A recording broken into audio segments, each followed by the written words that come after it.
Hello, this is Barrett from Cypress College, and in this video today, we're going to cover the Security Plus Lab series related to network log analysis. So this is all about kind of going, last week we talked about the incident response procedures, and now we're actually going to do some analysis. And essentially, throughout this lab, we're going to be doing kind of a mixture of, you know, uh, taking the perspective of the attacker, doing a little bit of malicious activity like Nmap scanning, using the curl command, and then we'll also be doing some brute force FTP password cracking using Hydra.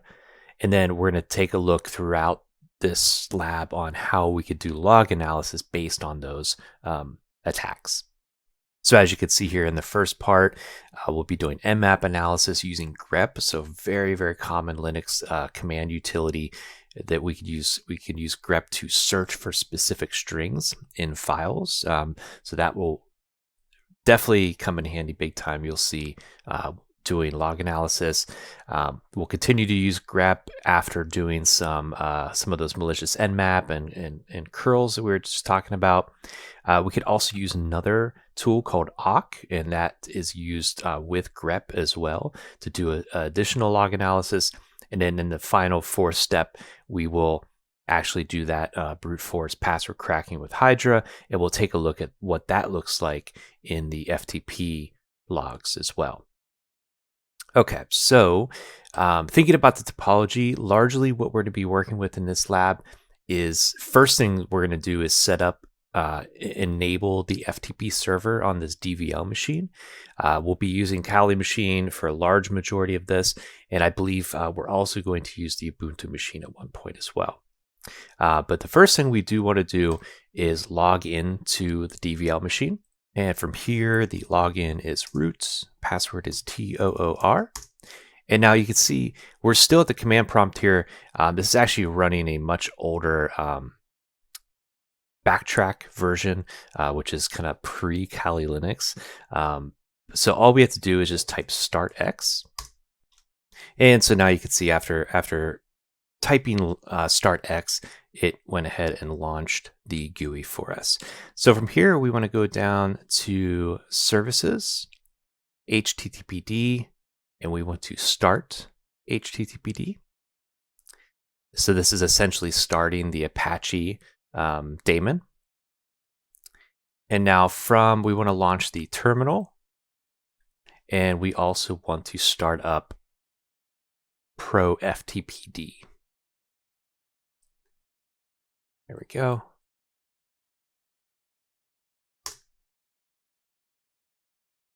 So this is launching the FTP server. It may take just about a minute, so I'll just pause here for a moment. Okay, and it looks like we're good to go. If you see, you will likely see the same thing here, IPv6 get address info error. You could just go ahead and ignore that. That is fine for this lab. Okay, so that is essentially all we need to do on the DVL machine. We just needed to launch those two services. So I'm just going to close the terminal. And from here, let's go over to the Kali machine and get logged in. So root, TOR. And first thing we're going to do, we're going to take a look at some reports that have already been made, likely from previous Nmap scans. So we're not doing any active scanning yet, but we're going to take a look at some scans that already exist. So let's go ahead and open up the terminal. And let's cd or change directory into /temp /reports. And I'll just do a listing here. You can see we have multiple different reports, different file types. So gnmap, .nmap.xml. So these are the different type of Nmap reporting formats. So gnmap is great for grepable formats. .nmap is just kind of the standard output, very similar to what you would see if you run Nmap and you see all of the general scan report that is output to the terminal. And then we also have an XML format, which is great for tools that would parse XML data. And so that's the very first thing we'll look at. So if we type in leafpad dvlscan1.xml. So it's going to open up that file in LeafPad, very similar to Notepad in Windows. And you can see that this format is an XML, extensible markup language, right? So not very good for us to look at raw like this. It's better if you integrate this into an application that will read that XML file and then display it better. So we're gonna go and close out of there. And let's take a look at one of the greppable Nmap formats. So let's do LeafPad dvlscan1.gnmap. And here you can see this is much more readable. The reason why this is nice for Grep is because it has a general plain text, so you could easily grep for host, for example, or you could grep for a particular port number. If you grep for 21, it may show you that that is an open port, for example. Okay, so now let's work with some other command line tools that will help us to look for very specific information within that file that we just looked at. So if we type cat dvlscan1.gnmap, now cat is short for concatenate. This command on its own will basically just print out the contents of that file to your terminal screen, okay? But what we're gonna do is actually, and by the way, for those new to Linux, what I'm doing here is I'm just pressing up a couple times, and you could scroll through previous commands that you ran through a history. Okay, so I want to rerun this command, but we're going to use the pipe command, which is essentially saying, take the output of this command and send it into the next command that I give you. And so that command is going to be grep. Remember, we talked about how grep is used to search for a specific string. So we're going to search for the word open. And we're going to keep this going. We're going to pipe this again. And we're going to use the cut command. And what the cut command will do is it's going to take that line that has where it found open in it, and it's going to set a delimiter. And in this case, we're setting the dash D. We're saying we want the delimiter to be quote blank space quote. So this is really looking at a delimiter of a blank space. Now, very common, you might see maybe a delimiter of a comma or a semicolon, for example, or I'm sorry, just colon in that example. But in this case, we just want a blank space. And then next, we want to say, so when you set that delimiter, it basically, if you think like a spreadsheet, it will put everything into columns or fields. So we want to say, I want field 1. I want the very first thing that shows in that line, and then whenever there's a space, and then the next part, that would be field 2, for example. And then if there's another space after that, that would be field 3, and so on and so on. So in this case, when we press enter, all we get back is host. And for example, let me just show you this without the cut command. So we're still grepping for open, but here you can see it pulled this line here, which technically is all one line, but on the terminal, it's going to go to the next line because this isn't quite large enough. But you can see this was field 1. And then there's the blank space would be the delimiter. This would be considered field 2. This would be considered field 3, field 4, field 5, and so on and so on. So that's how you could use the cut command to pull out very specific information. So I'm going to press the up arrow a couple times, and let's check out field 2, right? So that's pulling the actual IP address there. So that could be really useful because if you have, these large scan reports and you need to only pull maybe a list of the IPs and the ports that are open, and you want to cut out all of this other nonsense, maybe ports you don't care about, you're only grepping for very specific ports you care about, this is a great way to cut down that information. And then finally, let's say if that is indeed this command here, this is what we want, we can then do one more thing, and we could say, I know this went to the next line, but remember this is still all one command. In fact, let me just go ahead and do this. There you go.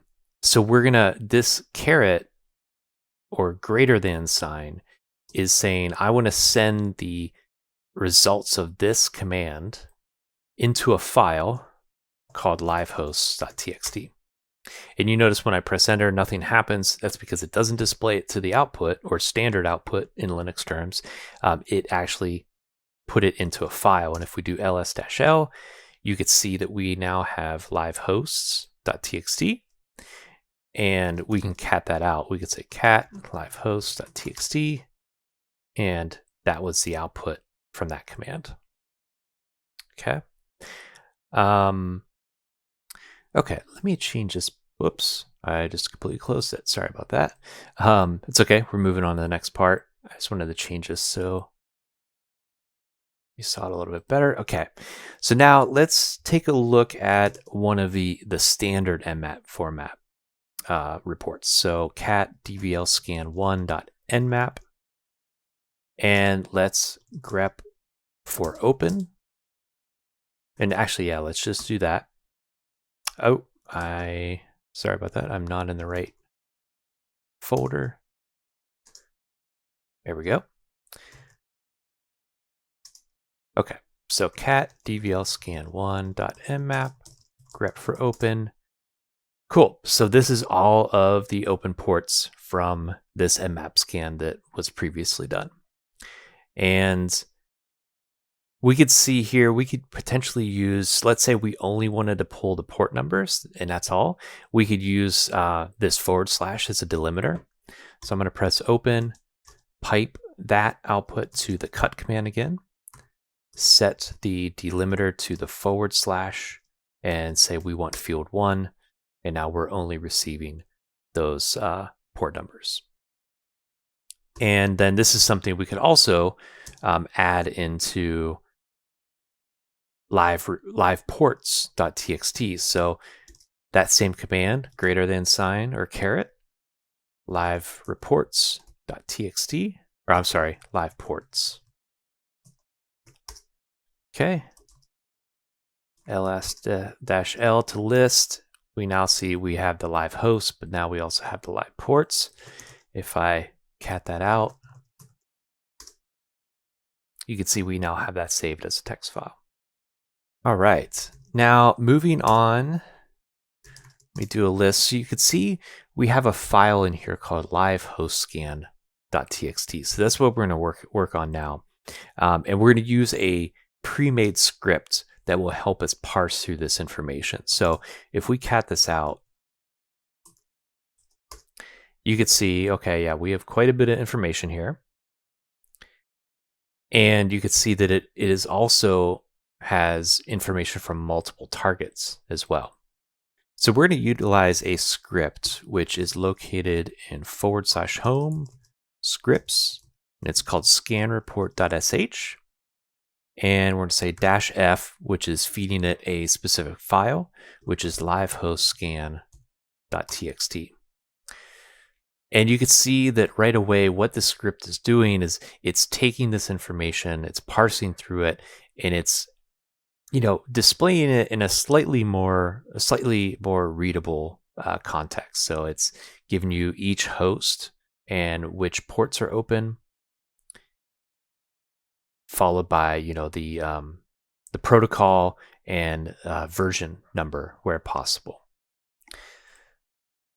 And we could take a look at how we could maybe parse and edit this output even further. So in the labs example, it's saying, okay, let's take out the lines that begin with the asterisk. I'm sorry, not asterisk, the hashtag or #. So that you can see there's one up at the top, and then there's one down at the bottom here.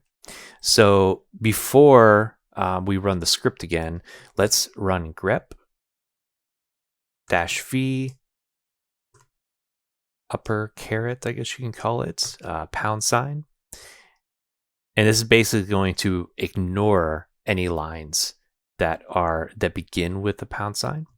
So we'll set the file name for it that's going to grep throughout that file.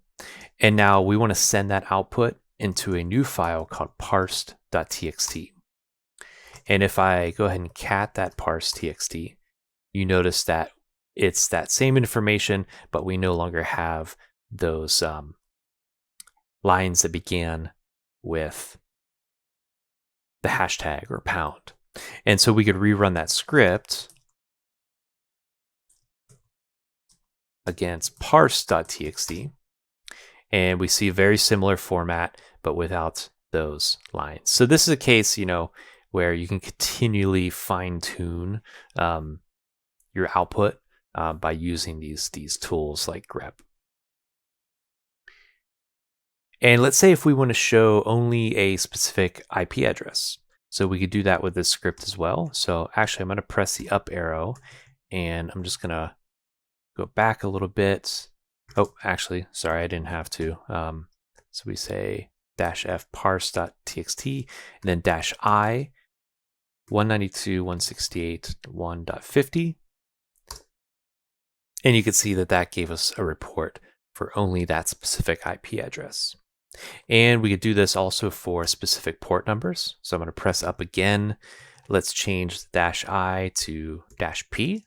And let's say we only want to look for port 21 for FTP.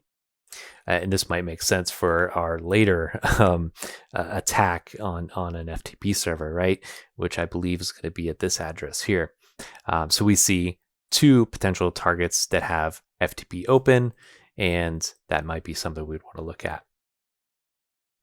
And we could also do this by protocol name as well. So instead of port number, we could say -S FTP. And that is still pulling up port 21 because it recognizes that FTP is on port 21. And let's go ahead and take a look for any web servers. So we could do -P port 80. Okay, quite a lot of these have port 80 open, and we could even see the different type of web server running. So one is running Apache, another is running Nginx, one is running Lite. So really good information there. Okay, so that completes step 1 of the lab. Now we're going to move on to step 2, further log analysis using grep. And this is where we're going to use commands like curl and nmap to kind of create some malicious activity. And then we can start looking at actual log files and see how that's represented. So what we'll do here is we're just going to run curl and then the location of a web server, which is running on, where is topology, which is running on the Ubuntu server here. So essentially when we curl, you can see this is just pulling the index HTML file, and it's actually showing us the source code, which in this case, you can see it's very, very simple. And in fact, if we launch our web browser here and visit it, you could see it is indeed a very, very simple website, but this is technically considered, a website index HTML file. And you could see it represents that same output here. Okay, let me minimize that. So you could use curl and then grep for very useful information. So let's say maybe we wanted to look for an email address, and in a common website, it's going to be much more detailed than just 5 lines here. So use your imagination, but let's actually, let me press up again. Let's pipe that into grep, and we'll just search for that @ symbol. And so you can see here, it pulled only the specific line that found that @ symbol, which, in most likely situations is going to correspond to an email address. Okay, so that's all we're going to do with with curl. Let's move on to, let's just run a quick Nmap scan, and this is going to generate some malicious activity in the logs. So we'll run T4 for fairly quick timing. -A is going to do, it's going to run a full OS fingerprinting and version scan, and I believe it's going to run scripts as well. So fairly aggressive scan here. -V for verbose, it'll actually display output as it's scanning. And we're going to scan that Ubuntu web server at 192.168.1.50. Press enter, and you can see because we did the -V, it is going to display information here as it scans. And this should take 2 to 3 minutes. So we'll just go ahead and I'm going to pause the video while this completes. All right, it looks like we're good to go on the Nmap scan. So, always good review to go through this again. I know we've done some Nmap labs as well. You can see here, it did do script scanning. Showed us that port 21 is open, FTP, SSH port 22. We have Telnet open on here, HTTP port 80 as well, and did other various things like doing trace routes and attempted OS fingerprinting, but didn't do a very good job of that one. But we did also get versions of things like SSH, and we can even see which type of Apache web server this is running. But essentially what we want to look at here now is the logs related to this scanning activity. So we're going to actually move over to the Ubuntu machine, which is what we scanned against. And here the password is secure password.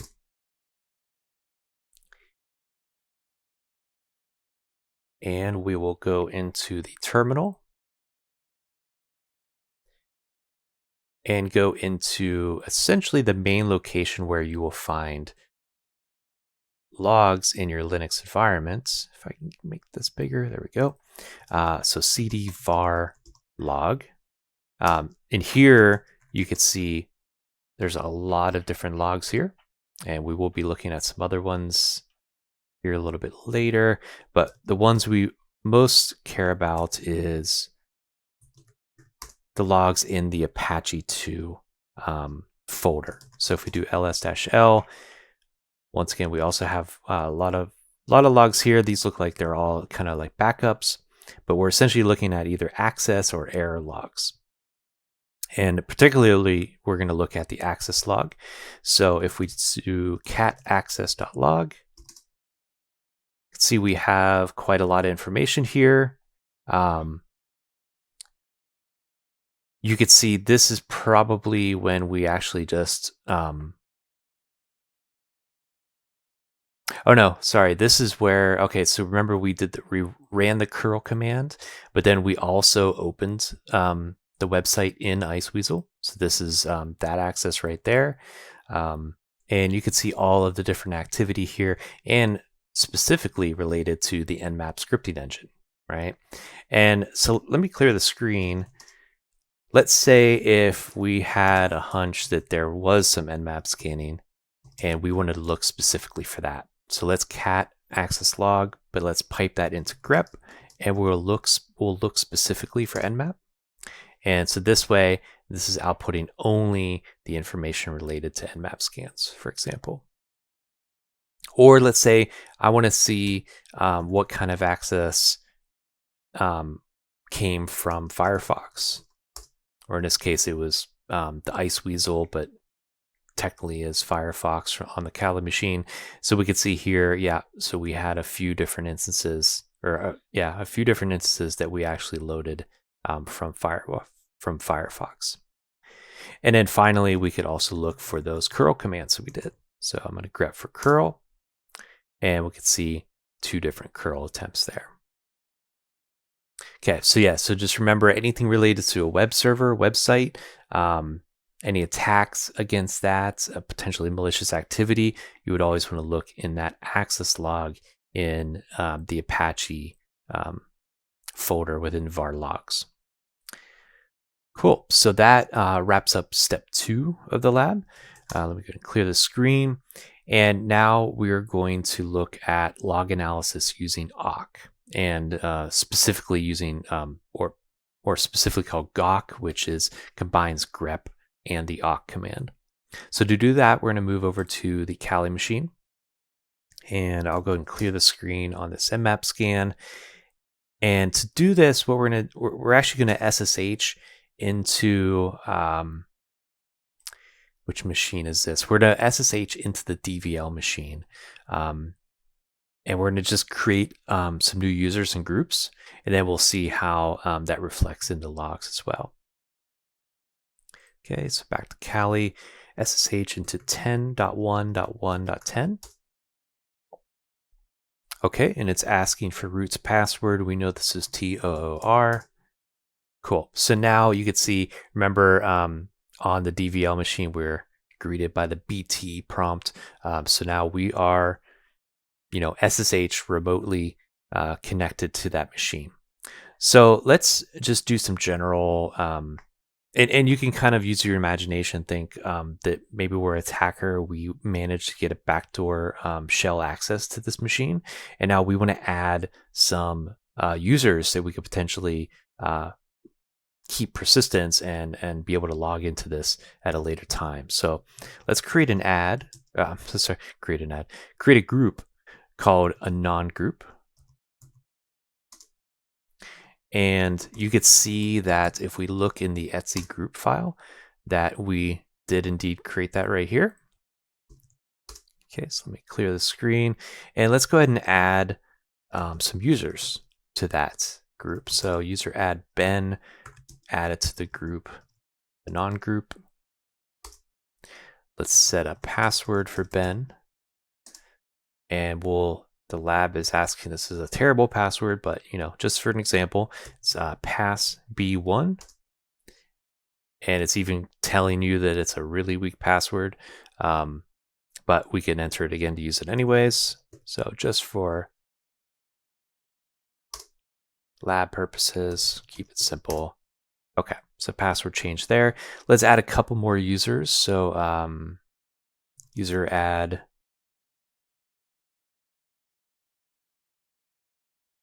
Jerry. And then let's add, what is it, Katie. And let's set the password for Jerry. That's going to be pass J1. And let's set the password for Katie as pass K1. Okay, so we've added a few users that we can just kind of use your imagination and assume that these are potentially for malicious backdoors. Let me go ahead and clear the screen. Now, we're still SSH'd into the DVL box, but now let's put on our blue team hat, our defender hat. Let's just think, okay, this is the defenders now doing some log analysis to see what has been going on. So let's go into the var log folder. And in here, there is a secure log. And this is what we're going to be looking at for all of these new user additions. So let me clear that screen. And if we cat secure, so we're printing out that log to the terminal, you could see right away we had root login. This is today here of this video recording. And then straight away you see the group ad. You see the new user ads for Ben, Jerry, and Katie, and the password changes for those as well. But let's say, this log file could be much larger than this one is. So let me cat secure, and let's see how we can use grep again. So we can grep specifically for new user. Okay, so those were these are the new user additions in this log file. And now this is where the Gawk command could really come in handy. And this is very similar to cut, where we were setting delimiters. By default, Gawk is going to use a blank space as a delimiter. It is possible to set a different type of delimiter, like if you wanted to do a colon or comma, period, things like that. But so the command here will be gawk,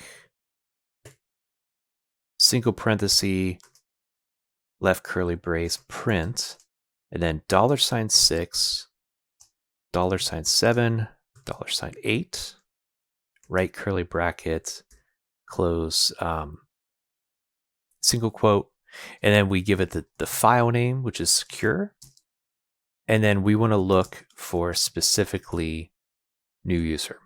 Now, what this 6, 7, and 8 are doing, it's taking all of the lines of secure, and it's going to print only the 6th, 7th, and 8th fields. So if we use the blank spaces as the delimiters, we can say this is field 1, 2, 3, 4, 5. Now 6 will be this new user. 7. Oh no, I'm sorry. New would be 6. User would be 7. And then finally, the name portion would be 8. Okay. So now when I press enter, what did I do wrong? Let's see. Let's exit. Whoops. No, Control C. Okay. It may be the single quote that I did wrong here.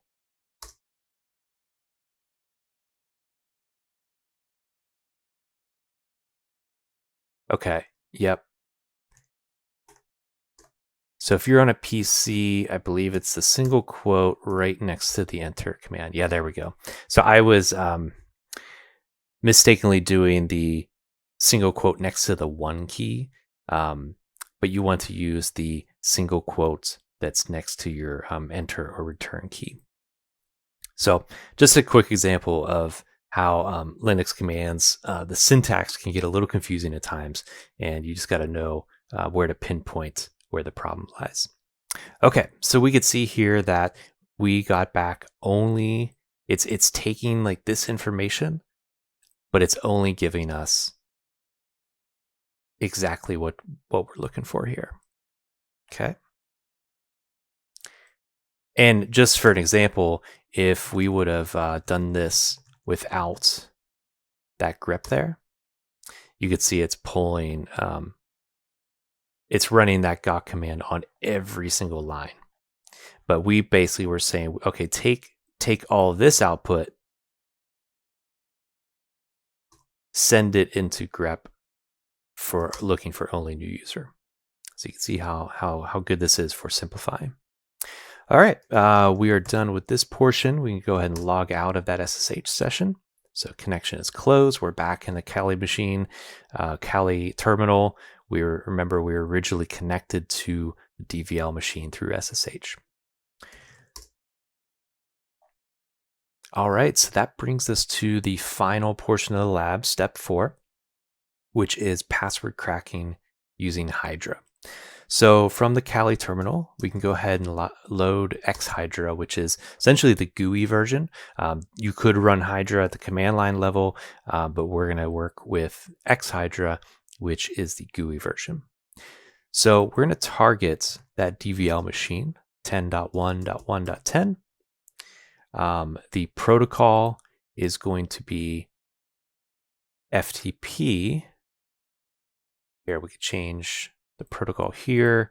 Port will be 21. And now we just want to go over to passwords and the username. Let's say we've done some reconnaissance. We know, and in fact, we actually saw this username in, we saw this username when we were SSH'd into that DVL machine. But yeah, through reconnaissance, we know that it's FTP admin, but we need to brute force the password. So down here, we'll choose password list, click on that blank area, and we're going to go to our file system and navigate to user. Oh, no, I'm sorry. File system temp folder, word lists, and then there's a pass list in here. Okay, so you should be familiar with how password lists are used to brute force passwords. But just a reminder: if we came to our home folder and went to File System, go to Temp, Word Lists, Pass List, and open this file, you could see that essentially we are just going to try all of these passwords because they are in this list. Okay, so once we have that set, we just come to the Start tab and go ahead and press Start. And actually down here, remember I was saying that you can run this at the command line. This would be the command you would run. But instead we're just doing it through the GUI. So I'm going to press Start. This shouldn't take too long, maybe just a minute or so, and I'll come back in a moment. All right, yeah, that really only took about 20-25 seconds or so. Makes sense. It is a terrible password. It is just 3 letters of FTP, but you can see now how we were able to crack that fairly quickly. Now let's go to the DVL machine and see what this looks like on the incident response log analysis side. So I'm going to launch the terminal. We'll move into cd var log. And within here, there's a file called proftpd.log. You can see it right there. And we're to use a tail command with -50. So what this is saying is, show me the last 50 lines in proftpd.log. And when I press return, we could see here, okay, I'm straight away, I'm seeing incorrect password. Lots of different incorrect passwords here. So first thing I'd think is like, ooh, it looks like somebody is attempting to brute force. Now, if I want to clean this up a little bit, let me go ahead and clear screen. So now what we could do is just run cat on that log file, which if I press enter now, it's just going to display it all. But instead, I want to grep specifically for incorrect. So now you could see, yeah, we still have a lot of information here. Makes sense because it was a brute force attack. But now we are only looking at specifically the brute force attempts, the incorrect login failure. So this would be nice to determine, okay, which account is it that we're dealing with? Because at this point, you may want to very quickly, potentially disable that account temporarily until you can figure out if there's been a compromise. All right, well, that wraps up this lab. So it was quite a lot in this one. So remember, we took a look at the different types of Nmap reports in the first part, used Grep to search through those. We also parsed through those reports using a customized script as well. And then we did some malicious activity. We ran a couple curl commands. We did some Nmap scanning and saw how that reflected in the web server access logs. Remember that access logs, very important. And then we moved on to using Gawk to, we pretended to do some malicious activity where we had backdoor access. We added some fake users and groups, and then we saw how we could locate that information within the logs. And then finally, we did some FTP password cracking using Hydra and saw how that is represented in the ProFTP server logs as well. Great. Well, thanks a lot for joining, and I'll see you in the next one.